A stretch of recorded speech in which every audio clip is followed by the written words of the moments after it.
Mayday, mayday, mayday. Air Transat 236. The right engine has flamed out, and we're down to just a few hundred kilograms of fuel left. Flying halfway across the Atlantic Ocean, the captain of an Airbus A330 carrying 293 passengers and 13 crew members declared a mayday. Just minutes after his call, the situation worsened when the left engine also flamed out, leading to all lights shutting off and the deployment of oxygen masks due to the loss of cabin pressurization. In complete darkness, and with the aircraft's electrical systems switched to emergency configuration, the pilots struggled to control the aircraft, working hard to keep it flying. Meanwhile, the crew quickly prepared the passengers for a potential emergency water landing, aware that their chances of survival were slim. This is the story of Air Transat Flight 236. On August 24, 2001, Air Transat Flight 236 was pushed back from the gate at Toronto Pearson Airport, Canada, with its destination set for Lisbon Airport, Portugal. The route from Toronto to Lisbon crosses the Atlantic Ocean, starting in Canada and traveling over the Western Atlantic, crossing toward the European mainland before reaching Lisbon. This flight typically takes about 7 hours. The aircraft designated for this flight was an Airbus A330 equipped with 362 passenger seats. Built in 1999, it had accumulated over 10,000 flying hours by the time of the incident. It was loaded with approximately 46.9 tons of fuel, 5.5 tons more than the minimum legal requirement. In the cockpit of the aircraft were 2 pilots. The captain was 48-year-old Robert Pish, who had nearly 17,700 flying hours, with almost 800 of those on the Airbus A330. He was joined by the first officer, 28-year-old Dirk de Jager, who had accumulated 4,800 flying hours, 386 of which were on this specific aircraft type. 4 days before Air Transat Flight 236 took off, it underwent routine maintenance. During this checkup, the maintenance team discovered metal chips in the aircraft's oil filter, a sign of potential engine trouble. Unable to pinpoint the source of these chips, they decided to replace the engine. The engine being installed, loaned by Rolls-Royce, was in a pre-service bulletin configuration, while the replaced engine was in a post-service configuration. This difference caused an issue for the technician in charge. The rear hydraulic pump from the removed engine couldn't be fitted onto the replacement engine due to a clash with the fuel pump inlet tube already installed on the loaned engine. Unable to access the service bulletins from the available computer terminals, the lead technician relied on advice from the maintenance engineering department. They recommended using only the rear fuel tube from the engine being replaced. By following this advice, the technicians ensured there was enough space between the fuel tube and the nearby hydraulic tube. After installing the new engine, the technicians inspected the work and found no issues. The engine passed a ground run test, indicating it was functioning correctly, and the aircraft was approved for flight. Just before 1 o'clock in the morning, the Airbus took off. The pilot steered the aircraft eastward, ascending to a cruising altitude of 39,000 feet. The first hours of the flight went smoothly, with no issues on board. It was a calm and routine journey as the plane continued steadily toward its destination. But several hours into their journey, while halfway across the ocean, the pilots encountered something unusual. Upon checking the secondary display for engine readings, they spotted abnormalities in the right-hand engine's data. The oil pressure was unusually high, paired with a lower oil temperature and a decrease in oil quantity. These warnings presented a scenario that the pilots couldn't immediately understand. Normally, engine oil temperatures increase during a flight, so when the pilots saw the oil temperature going down, they were confused. They looked through the manual to find an explanation, but couldn't find anything that explained the strange readings they were seeing. The pilots reported the issue to their maintenance control center, asking for further investigation. However, the center also couldn't determine the cause of the problem. What the pilots didn't know was that the issues with the engine oil indications were caused by a massive fuel leak deep inside the right-hand engine. A serious mistake was made while replacing the engine. The hydraulic and fuel lines were placed too close to each other. Even though they believed there was sufficient space between them, they didn't consider how the pressure from the hydraulic system could affect them during the flight. The hydraulic and fuel lines of the right engine were in continuous contact, slowly wearing down against each other. Eventually, this friction caused the fuel line to rupture, resulting in a significant hole. According to the final report, the aircraft was losing an estimated 12 to 15 tons of fuel per hour through this rupture, an immense contrast to the typical fuel consumption of about 2.6 tons per hour for an Airbus engine. But even with the significant fuel leak, the engine kept running as usual. The fuel system design of the aircraft played a significant role in this.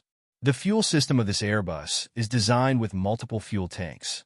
Each wing contains 2 tanks, along with a center tank and a trim tank located in the tail's horizontal stabilizer. The trim tank serves the purpose of redistributing fuel from the back to the front of the aircraft to maintain its central gravity limits. As fuel levels decrease in the wing tanks, the trim tank automatically transfers fuel forward to the depleted wing tanks.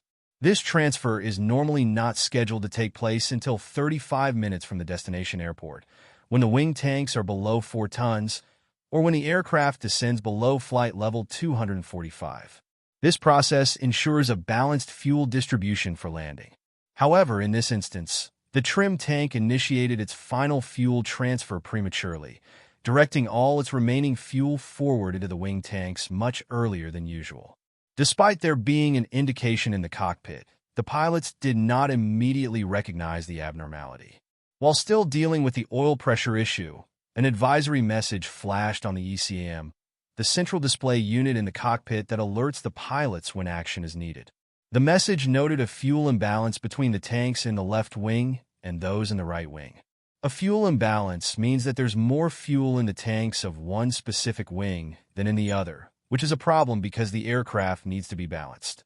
When dealing with a fuel imbalance on the Airbus A330, there aren't any specific actions outlined in the ECM. Instead, the ECM simply alerts pilots to the imbalance, prompting them to refer to the Quick Reference Handbook, QRH, for guidance.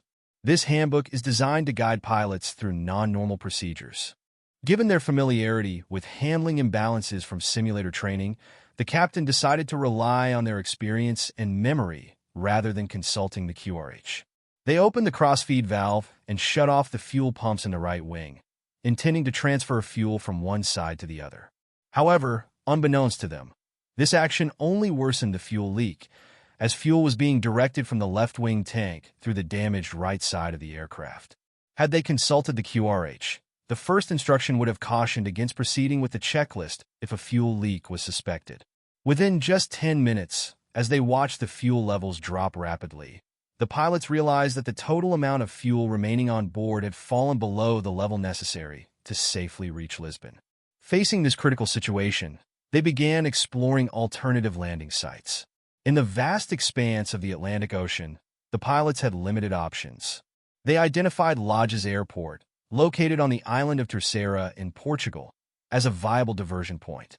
As the pilots considered their diversion strategy, a cabin crew member entered the cockpit to inform them about passengers requiring assistance. Upon arriving at Lisbon Airport, the pilots explained the urgent need to divert to another airport due to a technical issue. They requested the cabin crew member to visually check the wings. Following the pilot's instructions, the crew member dimmed the cabin lights for a clearer view and used a flashlight to inspect the wings from the cabin windows. Despite the thorough check, no irregularities were detected. A fuel leak would be relatively easy to detect during daylight hours, but spotting one at night becomes significantly more challenging. Because there were no signs of a fuel leak other than the lower-than-expected quantity of fuel on board, and with no additional ECM warnings or alerts, both pilots concluded that the issue was likely a computer malfunction. The pilots considered doing the standard fuel leak procedure, but decided against it. Could it be a fuel leak? Should we start with a standard fuel leak procedure? No, we would then have to descend to a lower altitude, which would worsen the situation. Understood. Investigators later concluded that if the pilots had executed any of the prescribed fuel leak procedures upon diverting to Lodges, whether it was the engine fuel leak procedure, the wing fuel leak procedure, or the fuel leak not located procedure, they would have landed with at least 3.8 metric tons of fuel on board. The captain's decision not to follow the fuel leak procedure was influenced by a common thinking mistake known as framing bias. This kind of bias happens when people get stuck on one way of looking at a problem and only pay attention to information that supports that view while ignoring evidence that doesn't fit. In this case, the pilots thought the issue was just a computer error, so they focused on clues that seemed to confirm that idea. Because they were so focused on this belief, they didn't consider other important signs that could have pointed to a different problem.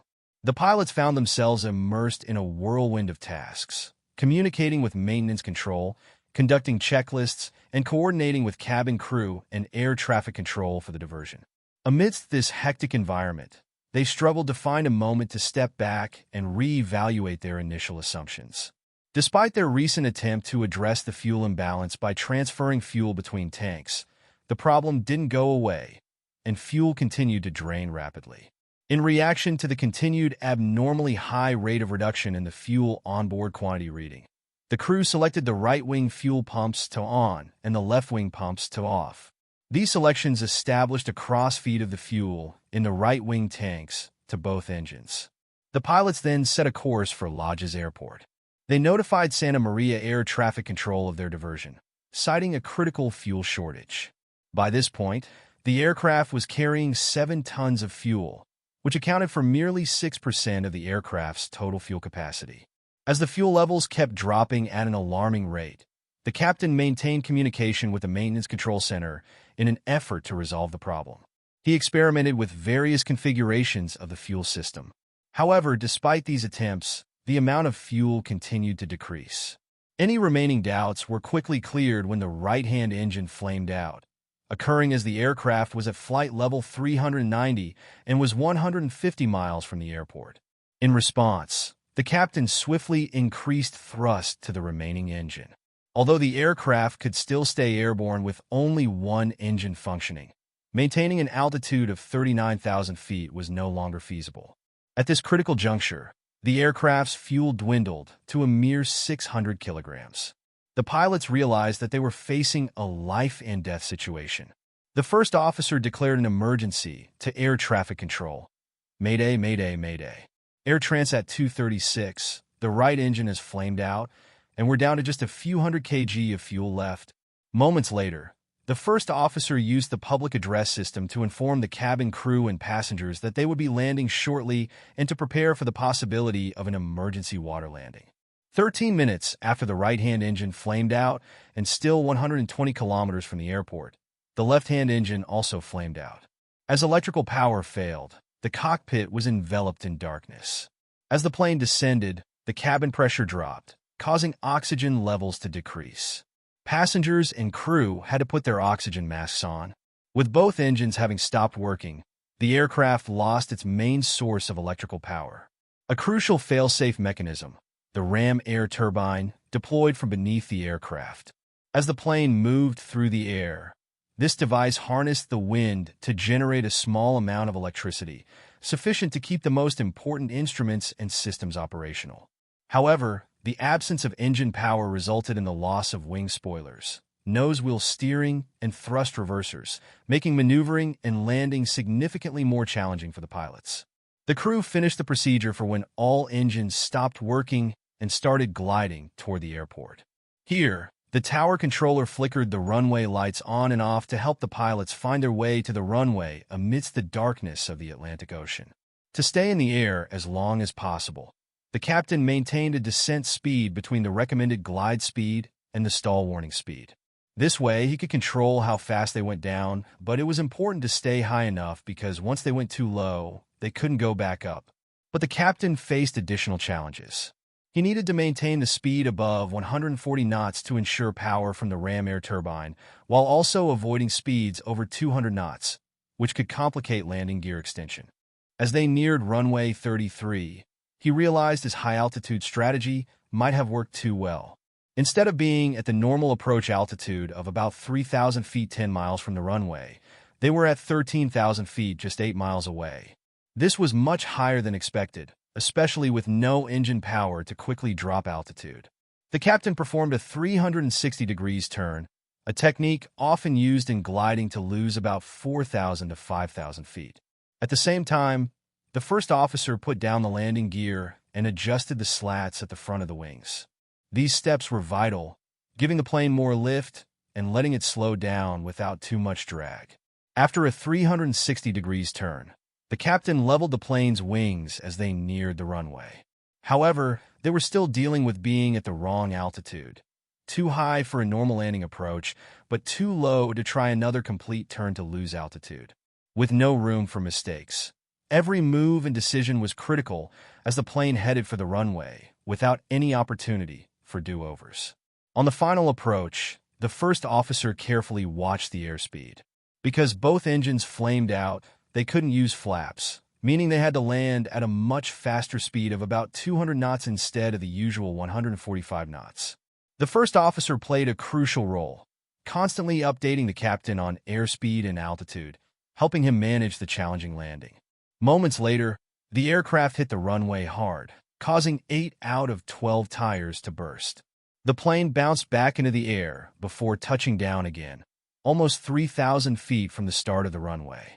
As the plane sped down the runway, slowing it down became a major challenge. Important features that usually help slow the plane, like wing spoilers and engine reverse thrust, were not working. To make things more difficult, the system that prevents the wheels from skidding didn't work properly, causing the wheels to lock up when the captain tried to use the brakes. The aircraft managed to stop just 600 feet short of the runway's end. Fires had broken out in the left main gear wheels, heightening the emergency. Captain Pish quickly ordered an evacuation, and remarkably, all passengers were out of the aircraft in just 90 seconds, securing their safety. The fire crews already on standby quickly put out the fires. Incredibly, all passengers and crew on board survived the ordeal. Following their miraculous landing, the event was marked as the longest glide by a passenger aircraft in aviation history without any fatalities. The crew was initially celebrated as heroes. However, as time passed, questions surfaced about the events leading to the critical fuel shortage over the Atlantic. Doubts began to circulate regarding the crew's decision-making, especially why they appeared to overlook their instruments' warnings of rapidly decreasing fuel levels.